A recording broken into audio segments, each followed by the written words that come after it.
Welcome to our strategy series. My name is Adler, and I'm an educational specialist at the Kennedy Krieger Institute.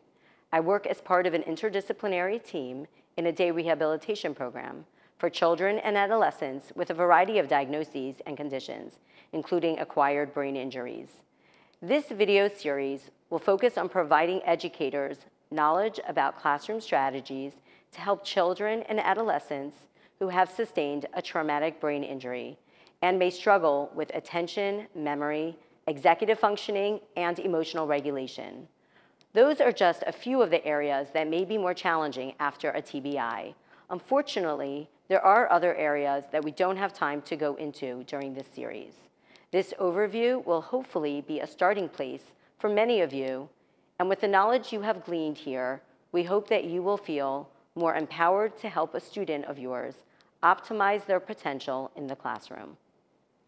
In this segment, I will be discussing attention and strategies to consider using in the classroom for students with attentional difficulty following a traumatic brain injury, or TBI. There is not a lot of evidence-based research on attention strategies in children who have sustained a traumatic brain injury. Most of the strategies discussed in this module are based on informal, diagnostic, clinical work with students following brain injury. I hope you will find them as effective in working with your students as I have in working with my students. There are a number of evidence-based computer programs that are used in a rehabilitation setting, but will not be discussed here as the focus is on school functioning. Despite the fact that our brain is an incredible organ, it does not have the ability to process all stimuli in our environment at the same time. According to Kasuki and Konstantinidis, attention is the process of selecting the most relevant stimuli to process while filtering out less relevant information. Conceptually, there are two ways we process sensory information. There are two forms of attention, bottom up and top down. Bottom up is automatic, an immediate response to stimuli, such as a loud noise. Top-down attention is a self-induced attention, and it allows one to voluntarily process as it is relevant to current goals. This is a metacognitive skill, allowing one to choose, select one's attention to focus on a feature or object in order to accomplish a goal.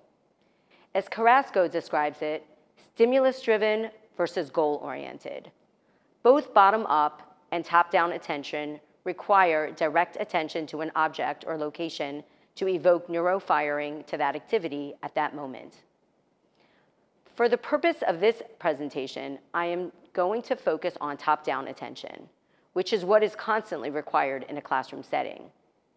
However, for students with difficulty in this area, we can use highly automatized bottom-up attention by making the information sensory stimulating and grabbing to help the student automatically attend to the desired object.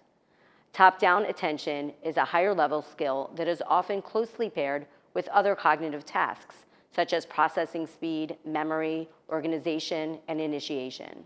There are four key areas of attention: selective attention, divided attention, alternating attention, and sustained attention.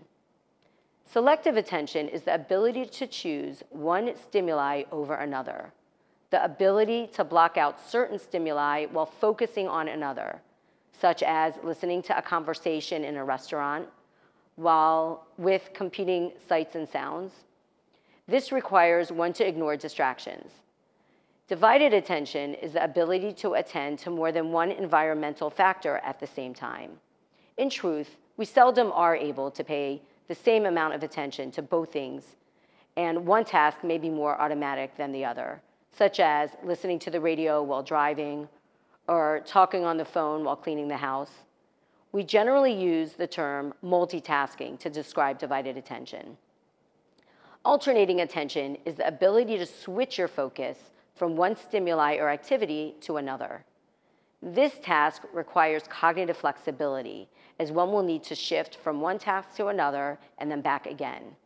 This skill is required when a person may be reading a book and then answers the phone and then returns to the reading, or when one is reading a recipe, carries out the task, and then returns to the recipe. Sustained attention is the ability to focus on a particular task for a continuous amount of time without being distracted or being able to return to task if distracted.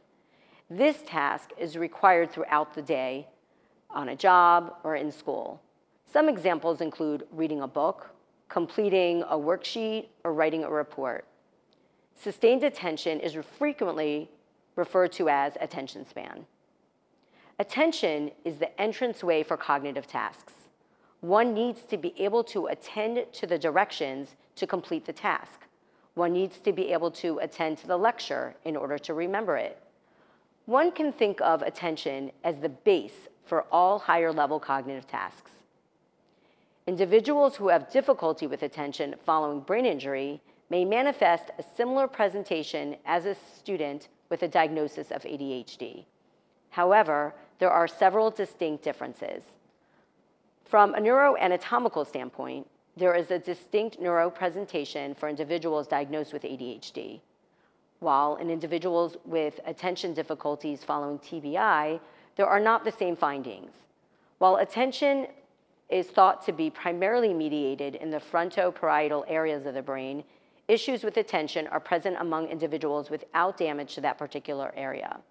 Additionally, difficulty with attention following a TBI can naturally improve over time as part of the overall brain recovery. Individuals with a premorbid diagnosis of ADHD may display heightened or worsening of attention difficulties following a TBI. Individuals with attention difficulties solely related to the injury may not have an ADHD diagnosis. Rather, they may be diagnosed with a cognitive disorder secondary to the TBI. In presentation, though, there are many similarities with attention difficulty following TBI and attention difficulty secondary to ADHD. Difficulty with attention following a TBI will negatively impact the student's ability in the classroom setting. A student with difficulty in selective attention may present with the following challenges. They may be easily distracted, have difficulty remembering what is said or what is needed to be done, become off task and can't self-return to task, difficulty following rules. A student with difficulty in divided attention may present with the following challenges. The student may become easily confused. The student may not start a task. A student with difficulty in alternating attention may present with the following challenges. They may only complete one task when presented with a series of tasks.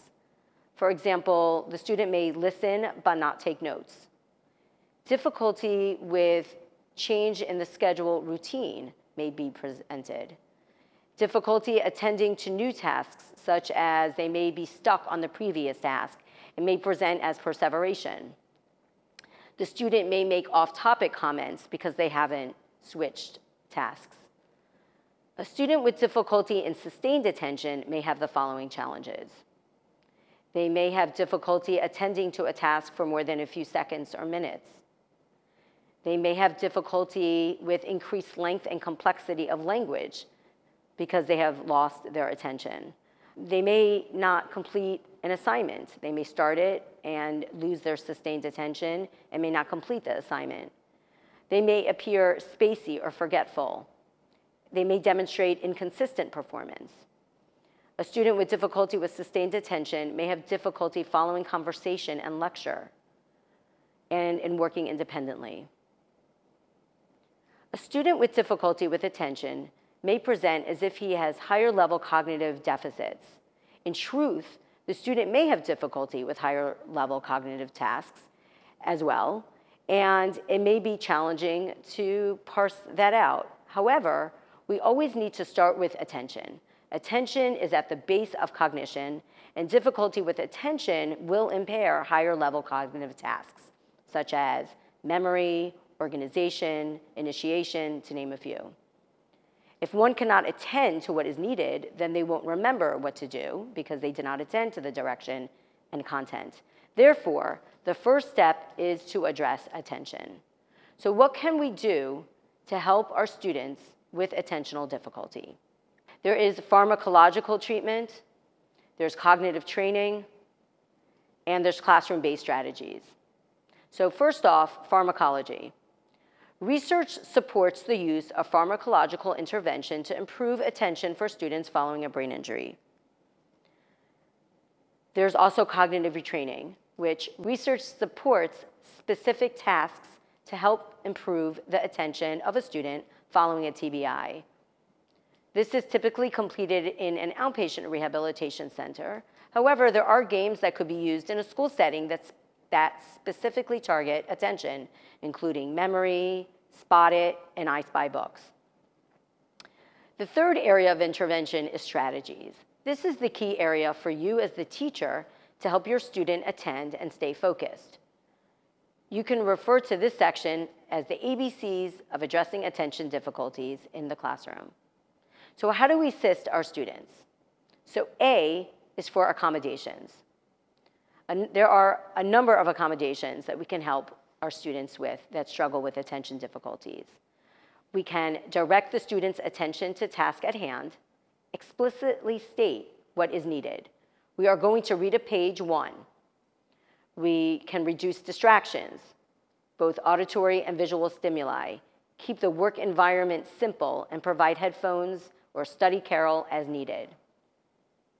For some students, we need to clear the desk of everything except the one thing the student needs for the task.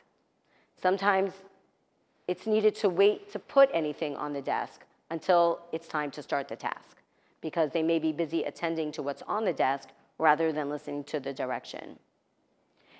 It's helpful to teach a skill until it becomes automatized, which will require less direct attention to complete.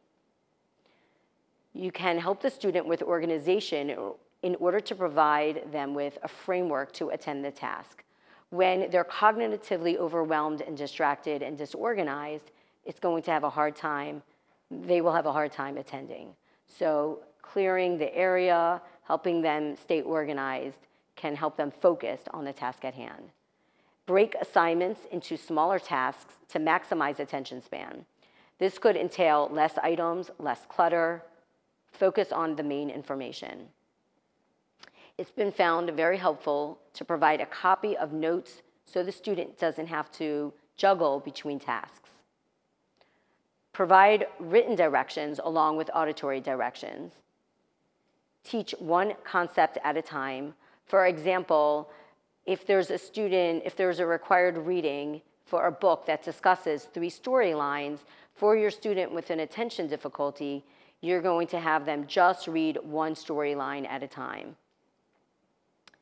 Encourage the student to read the directions out loud and self-talk steps of the assignment, and that helps keep them focused and attend. Number steps of tasks to help the student attend to one at a time. You can use pictures and motivating topics and activities to promote that bottom-up attention. So this could include a loud voice, changing your voice, using a catchy picture. Again, that's going to tap into that bottom-up, that automatic attention. Include the student in the class discussion. That will help keep them involved and attend. Provide review and overlearning for the times that they did not pay attention, and this will help them complete the task. Reduce language complexity. If the material is too challenging, it will be difficult for the student to attend. Limit the amount of information being presented at once, both verbally and visually. So in terms of our ABCs of attention strategies, B stands for behavioral intervention. Some behavioral intervention that you as the teacher can do include providing the student with breaks. Maybe they just can't attend that long for the entire session. Make sure to provide them with breaks, and that will allow them to focus when they need to. Frequently check that the student is on task. Just because they are quiet does not mean that they are doing what they were supposed to. And just because they're not doing what they're supposed to doesn't mean that they're a behavior problem. It just could be that they weren't properly attending. The student may have gotten off task and doesn't know how to return. Another behavioral intervention is when attention is really getting in the way of the student completing what they're supposed to. It will be important to complete a functional behavior assessment and then a behavioral intervention plan to document what is needed to address the attention difficulties in the classroom. In terms of our ABCs, C stands for consistency. When the routine is predictable and structured, it provides the student with greater opportunity to know what is expected and when direct attention is needed. The strategies need to be completed consistently by all providers throughout the day. D is for direct instruction. Teach your student what it means to pay attention. This can include a written description or a picture. One approach in terms of direct instruction for teaching what attention is to teach the necessary tools for paying attention is slant. The S stands for sit up straight. The L stands for lean toward the speaker. The A is for ask and answer questions. N is for nod yes or no. T is for track the speaker with your eyes. This method gives the student a concrete understanding of what it means to pay attention. And the student can have this document on their desk. It could be on the wall. This could be a group lesson, how to teach paying attention. But it also provides this one student a direct means to understand the steps for what it means to pay attention. The E in our ABCs stands for environmental cues. Provide verbal and visual cues. This can entail a finger sign, a tap on the desk, an attention card, or a help card to remind the student to pay attention. Using a visual timer to give the student a visual understanding of how long they need to work on a task has been found helpful. Use a private signal to remind the student to stay on task. Use a laser pointer as you're instructing to illuminate what the student should attend. And as well, when the student is doing some independent work, use a reading window to help the student remember to attend to a specific place in reading. Cue cards on the desk can be helpful. A question may include the following: am I paying attention? What should I be doing? Again, a visual environmental cue to remind the student to attend. F stands for functional impairment and functional solutions. So we're looking at, as a teacher, we're looking at attention as a functional impairment. It's getting in the way of our student to do what they need to do. So we're going to try some functional solutions. You can make the instruction real and meaningful. This could be done by connecting it to an overlearned skill. This can also be done by making the task real and meaningful and highly motivating. As stated earlier, incorporating that bottom-up attention will make the top-down attention easier. Teach through multisensory instruction. Make the lesson captivating. Make the material relevant. This can include you acting, drawing, and visualizing, or it can include the student acting out and drawing and visualizing. G stands for goals. It's very important to ensure that the student understands what the goal of the task is. What should they be attending to? What should they be doing? Tell the student you're going to ask them to repeat the direction to help encourage them to let them know that they need to attend. And then following the direction, ask the student, so what do you need to do now? Goals also include ensuring attention concerns are documented on the IEP in the form of a goal. If we have this functional behavior assessment, or even if not, if attention is getting in the way of instruction, we need to make sure that it's properly documented on the IEP. And lastly, H. H stands for help. Teach the student to ask for help. A reminder could be a raised hand on the desk. Also, help stands for, very importantly, you, as the teacher, should know where to go to for help. Attention is such a fundamental skill that it is imperative that it is properly addressed. If the strategies are not working, come together as a team to figure out what to do. Maybe we need to reduce the required length of it the student needs to attend. Maybe the content is too complex. And the list can go on, but it will be important to complete an observation, identify what is not working and why. So in summary, in order for attention strategies to be effective, we need to remember to implement the ABCs: accommodations, behavior intervention, consistency, direct instruction, environmental cues, functional solutions, goals, and help. It will be important to ensure the strategies are provided on the IEP as an accommodation and also as a direct goal. This way, we can collect data and monitor its effectiveness and slowly fade out adult support as possible. The strategies will need to be implemented across the day with staff trained in its proper use and implementation. Teachers play a key role in helping students with TBI succeed in the school environment. The school team must work together to develop a comprehensive plan based on the student's strengths and weaknesses. With careful planning, it is hoped that your student will overcome their cognitive challenges through direct intervention and accommodations.